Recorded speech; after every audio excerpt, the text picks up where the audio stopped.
Greetings, ladies and gentlemen. Welcome. I am the Crypto Crow. Now, a lot of you that are going to watch this video for the first time probably have no idea who I am or what I do, but ultimately I've been in the cryptocurrency space since 2017, and I've shared my journey every step of the way. And as I learn, I love to share and help educate others on doing a lot of the same things that I'm into. And today we're going to be talking about AI art because, quite frankly, I've been diving in deep. I've been working on AI driven art for months and months, probably 6 months or so, and I've not found that much luck until recently. And I've dabbled in a whole bunch of different stuff, from the Stable Diffusion to what I'm using now and loving it, Midjourney. Midjourney is now in version 4, and I will tell you briefly, I have spent, 8 or 9 months ultimately trying to find artists for a game project that I've been working on. And it's been very, very difficult. I've talked to and tried to deal with a multitude of artists across multiple platforms. Just trying to get them to communicate, quite frankly, is a bear in and of itself. And then trying to find one that'll communicate and is capable of producing the kind of work you're looking for, whether it's 2D art, 3D renderings, 3D models, you name it. They're either insanely expensive or they just aren't up to par, but they still charge a lot, or they don't communicate at all. And I've tried everything from Instagram, Twitter, Fiverr, I mean, you name it. And it's just been an impossibility. And then I stumbled across Midjourney's latest version, which is 4. And I am going to teach you how to prompt craft because, quite frankly, when I was getting into it, it was really difficult. It was not very intuitive. I was never getting the results I was looking for. And I really just didn't understand the nuances of prompt crafting and how to properly structure a prompt to get a desired effect. And I've looked at all sorts of videos. None of them are ever generally very clear as to what it is you need to do. They like to be very general. And so in this video, I'm going to be very specific. I'm going to share my exact prompts I'm using in the description below. I'd love your engagement, your likes, your follows, your subscribes, your, Hail Marys, whatever you want to throw at me. But your questions and comments, because if this video does you well and you like it and you let me know, I will continue to do even deeper dives, further tutorials in the AI space, because I'm doing a lot with AI right now, from story writing to, you name it, I'm doing it right now. And it's amazing. So the journey is going to be a lot of fun. So the first thing that we're going to do is this is my Midjourney in Discord. And for those of you that don't know, you operate Midjourney out of Discord. You can set up a paid account if you want. I have. Very, very well worth it. Let me just tell you, if you can afford it, get the paid account. And let's open this up a little bit more, because I want you guys to be able to see very clearly what's going on and what I'm doing. All right. So basically, one of the first things that I want to show everyone is how you get a desired effect. And for those that, I'm going to show you exactly how to get a full body pose in a frame, which nobody seems to be clear on. It's really not that difficult once you understand it. And I'm going to show you that. I'm going to show you how to get different styles. I'm going to show you a lot in this video. So stick around. I might even chapter this out if it gets a little too long, but you're going to learn more in this video than you probably learned clicking around in a multitude of videos for months.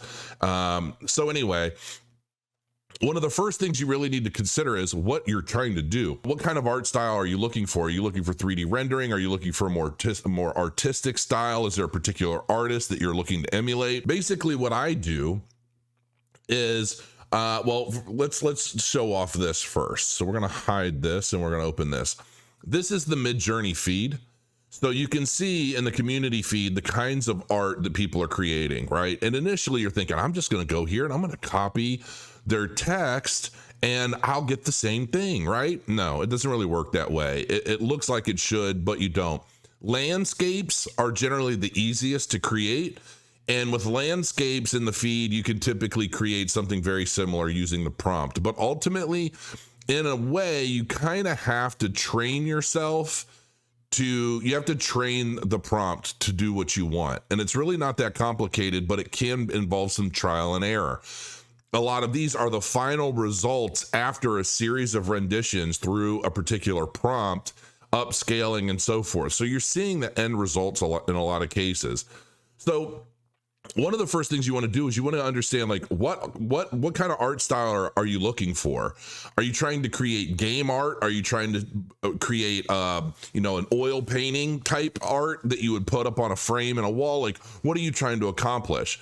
And the best thing to do is to simply Google top 3D artists, top oil painters, top artists in the world. And I've done that here, like 17 of the most famous artists in history. Leonardo Da Vinci, I mean, number one right there. And what you're going to do is you're going to include these artists in your prompts. Most famous landscape artists. So you've got Vincent van Gogh, you've got Claude Monet. It just goes on and on and on. Now, here's what we're going to do.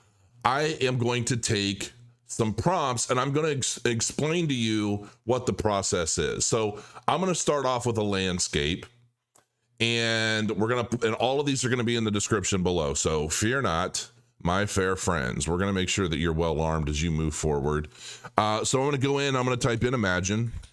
Imagine, if you will, a time and place where art was easy to create without spending $20,000 and never being communicated with.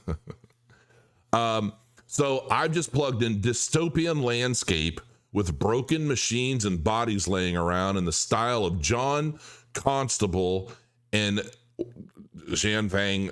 I don't know who this is. I'll show my art ignorance here. But we'll see what happens. So you can see here, we're at about 78%. It'll continue rendering the image. It'll start off by giving you 4 samples. Okay. It'll say, is this what you're looking for? Is this what you're looking for? Is that what? It'll give you 4 examples. And you open these up and you say, okay, yeah, I like all of them, but I want it a little more dark. I want it to feel a little more, I mean, this looks pretty end of the world, but I'm going to say I like this one. And so I can up render it and I can say, okay, this is the one I want to use. So I can up render that and basically make a more defined, more detailed version of that particular piece, or I can get variations of it. And so what I typed in was dystopian landscape with broken machines and bodies laying around. Now, the way you structure these prompts is you want the most important elements first, ultimately. And depending on what and where you put in your prompt can ultimately tell the AI that you're going in a different direction. And what may seem simple to you, it has to be like you're talking to a machine in priority. Okay. And that's where I've learned through a lot of trial and error, because it's not always that easy. So, let's say I like this, but I'm going to do I'm going to do different versions of it. I'm going to open up my variations here, and I want the same dystopian landscape with broken machines, but maybe I say a dystopian dark landscape. I want it to feel dark and a little more dismal, but that's it. Outside of that, I can add other details in here if I want, but I'm going to click submit, and ultimately it's going to use the first one here. I did version 1, sorry, V1. So it's basically 1, 2, 3, 4 is the structure of these. And I wish there was like a little number next to them, like this is 1, this is 2, because it can be confusing.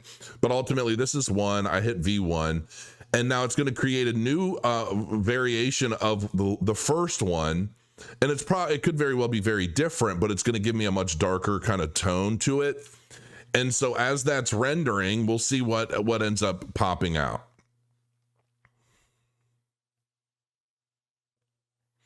So you can see here, it did make it a little darker, right? And it basically kept in line with the first one here.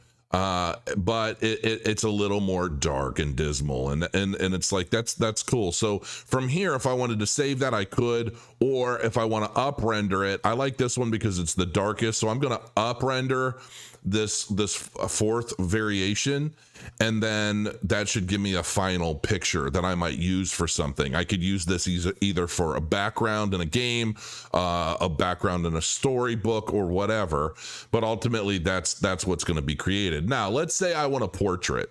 Okay, I want to see let's do this one, let's do something Norman Rockwell style while this other one's rendering. And I want to do a portrait of a face.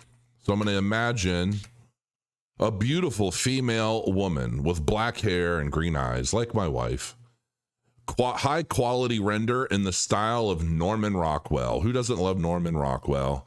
And so we'll go ahead and get that going, and we'll see what that spits out. And then this is the final version of my landscape. And you can obviously use different parts of it. You can copy that up, but ultimately you open the original and it blows up a high-res version in your browser. Whatever browser window you have selected, that's the one it'll open in, and then you can right click and save it. Pretty sure you save it as a PNG. So, oh, I didn't even start this. Oh, yes, I did. Okay, so that render has begun, and you can see that it's already starting to render out a portrait of a black-haired woman, hopefully with green eyes. And there are different things that you can do. So oftentimes when you're creating a portrait and a face, there's something called the golden rule or the golden ratio. And that is basically, it's like object beauty, right? It's basically saying the symmetry of the face is perfect in all ways. And they call that the golden rule. And it's a real thing. I think I lost my golden rule in my 20s. So now I'm the ogre rule. But anyway, if there are deformities in a face and you're thinking, I don't really like that, you can further define it by using the golden rule, and you just throw golden rule comma in there, and it'll make sure that the facial features are more symmetrical. But ultimately, that's as simple as it is to create a portrait, and that, like a Norman Rockwell style portrait. Now, when you're going through and you're saying, well, you know what, maybe I want a Van Gogh style or I want a Michelangelo style, you can do that. You just add that in the style of, and this is key, in the style of, and then whatever name you're wanting to use. And then you can, as you're fine tuning it, you can say with green eyes, wearing golden earrings or silver earrings or golden star earrings. You're just defining the little details. And as you're adding them, you want to probably add them after like the eye color, right? Because they're details that are important to the scene, but not what you want the algorithm to be focused on. You want the woman first, and then any other details. Maybe you want her to be wearing a purple blouse or, things like that. All right. So I've got some other examples here using Michelangelo, but we'll skip that. So now let's do a full body portrait, okay? Because this is one of the things that people struggle with the most when it comes to AI, and that's creating full body art in a frame. And it was very, very tricky for me as well early on. A real pain in the butt. But we're going to get to that now. So we're going to do full body portrait of a muscular man wearing shoes and a red hat, carrying a bucket to a lake. We'll just do a lake. In the style of Leonardo Da Vinci, because why not? So we're going to let that render. And then while that's going, for example's sake, we're going to do a 3D sculpted item here. And we're going to do this as like a little chibi character. Okay. And that'll show you what it's like to do more 3D renderings. Imagine. So I've got sculpted 3D, a full body portrait, chibi cyberpunk warrior wearing boots and a helmet in the style of Carlos Ortega Elizalde. And we'll let that rip. So our first full body portrait, you can see here, look, folks, you've got from top to bottom, you have the full body in 3 of the 4 frames. And so here you go. That's what that looks like. Now, he's muscular. Obviously, it's exactly what I look like when I'm not wearing my t-shirt. And of course I'm going to, show everybody here. But you've got the red hat. Now, here's the trick. Basically the idea is when you're trying to get a full body render, you want to define items that cover the top of the head, okay, and the feet, because that is telling the algorithm that you want something from feet to head in the frame. If you don't define that, as I'm sure you know, it will cut the head off. It'll cut it off at the shoulders. It'll cut the legs off because you're not telling it that it's something that you really want in the picture, right? So, and you can further fine tune this. Obviously, you could change it: red hat, purple hat. You can say a bandana. You can say a baseball cap. Sometimes you can even get away with saying hair. But out of multiple renderings of that, you might only get one that's full body. But if you say flowing hair, red hair, green hair, whatever, and you define something with the feet, barefoot, boots, shoes, red shoes, any adjectives that define the type of shoes or the hair or a hat, and you should typically be able to get a full body rendering in that frame. So here I changed everything to a sculpted 3D. So this was just a full body portrait. This is a sculpted 3D full body portrait, chibi cyberpunk warrior. So these are chibis, little chibi. I love the chibi stuff. I do. I love it. I think it's adorable. But look at this little guy. I mean, these are sick. And this is just random. And then I can go in and I can further define what other elements. Do I want him to be holding a weapon? Do I want him to be we'll do one jumping through the air, right? So we won't even do a chibi style. And what we're doing is I'm using a couple different artists, because I want to kind of change up the styles a bit. So we're going to try something different. Sculpted 3D, a full body portrait, cyberpunk warrior, not a chibi warrior, wearing boots and a helmet, jumping through the air in the style of, and then I've got two different artists. I've got one, and then the second one separated by a comma at the end of the prompt. Okay. So boom, we're going to let that go and see what we come up with. We should see something more cyber-esque, futuristic, jumping through the air, which is going to be a full body frame, because you've defined the hat, the feet, whether or not they're wearing armor. You can define if they're carrying a weapon or swinging a weapon. And you can even further expand on the idea by saying surrounded by fire, surrounded by ice, throwing fire, throwing ice, throwing different elements, and it will create action scenes that you can ultimately use in just about anything, because I'm doing it in my game. So here we go. You can see it starting to render now, currently at 54%.